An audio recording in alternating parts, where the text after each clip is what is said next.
Good morning बच्चों, कैसे हो आप सब। आज हम करने वाले हैं वर्कशीट नंबर 170।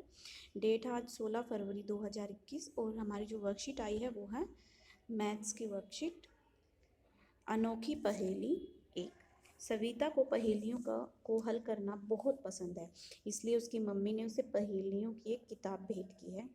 वह एक पहेली को हल करने की कोशिश कर रही है जिसमें उसे चित्र में आए वर्गों की संख्या गिनकर लिखनी है। उसने अपने मम्मी पापा की मदद ली उसने अपनी मम्मी की मदद ली। उन्होंने बताया कि आधे से अधिक वर्ग को एक गिने, उस वर्ग को ना गिने जो आधे से कम है, और दो दो आधे वर्गों को भी एक गिने। सविता ने पहेली हल की और खुशी से बोली, अरे हाँ, मुझे यह समझ में आ गया, इस आकृति में 4 वर्ग आए। तो बच्चों, क्या आपको भी समझ में आया? उसकी मम्मी ने जो उसे बताया, उसने बताया कि आधे से जो कम है, यानी कि ये देखो, ये वाला आधे से कम है, तो इसको हमें गिनना ही नहीं है, ठीक है। और दो आधे वर्गों को एक गिनना है। दो आधे वर्ग हो गए, ठीक है, उसको हमें एक गिनना है, और आधे से अधिक वर्ग को भी एक ही गिनना है।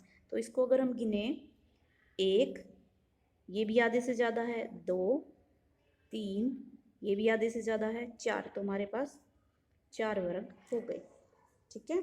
आगे करते हैं। सविता को इस प्रकार की पहेली को सुलझाने में मज़ा आ रहा था। नीचे इस प्रकार कुछ और प्रश्न दिए गए हैं, क्या आप उसकी मदद करेंगे? तो बच्चों, आपको क्या करना है, सबसे पहले इनको गिनना है। जो पहली आकृति है उसमें हम देखते हैं कितने हैं वर्ग। वर्ग आपको पता है बेटा, जिसकी चारों भुजाएं बराबर हो उसको वर्ग कहते हैं। इनकी चारों भुजाएं बराबर हैं, ये वर्ग हैं। चलिए गिनते हैं, 1 2 3 4 5 6 7 8 9 10 11 12। तो हमारे पास कितने वर्ग आ गए? 12। पहले में कितने हैं? 12, ठीक है। हमें साथ के साथ नीचे लिखते रहना है। यहाँ पर कॉलम बने हुए हैं। जो आकृति 1 है उसमें कितने हैं? 12। आकृति 2 में 1 2 3, और 3 नीचे हैं, 3 3 6, और फिर 3 नीचे हैं, तो कितने हो गए? 9, ठीक है। आइए हम तीसरी आकृति को गिने कि उसमें कितने वर्ग हैं, ठीक है। याद रखना है कि आधे से ज़्यादा को एक ही गिनना है। तो पहले आधे से ज़्यादा और पूरे हम गिन लेते हैं।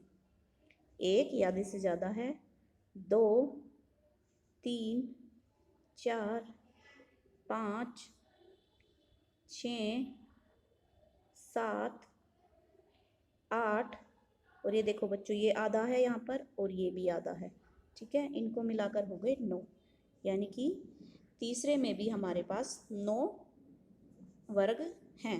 अब गिनते हैं चौथे को, 1 2 3 4 5 6। चौथे में हमारे पास 6 वर्ग हैं। अब गिनते हैं आकृति 5 में कितने वर्ग हैं।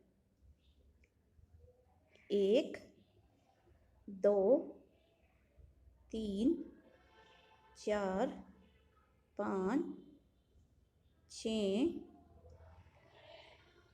7, यानी कि इसमें हमारे पास हैं 7 वर्ग।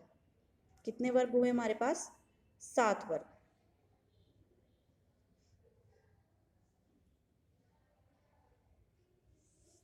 इसमें हमारे पास थे 12 वर्ग, इसमें 9, इसमें 9। चौथे में कितने थे? गिन लेते हैं, 1 2 3 4 5 6 वर्ग, और इसमें हमारे पास 7 वर्ग थे। कौन सी आकृति सबसे बड़ी है? आकृति 1 जो है वो सबसे बड़ी है। आकृति 3 और 5 में से कौन सी आकृति छोटी है? तो 3 और 5 में से कौन सी आकृति छोटी है? 5। जो नंबर 5 आकृति है वो छोटी है। आकृति 2 और 4 में से कौन सी आकृति बड़ी है? आकृति 2 और 4 में से आकृति 2 बड़ी है।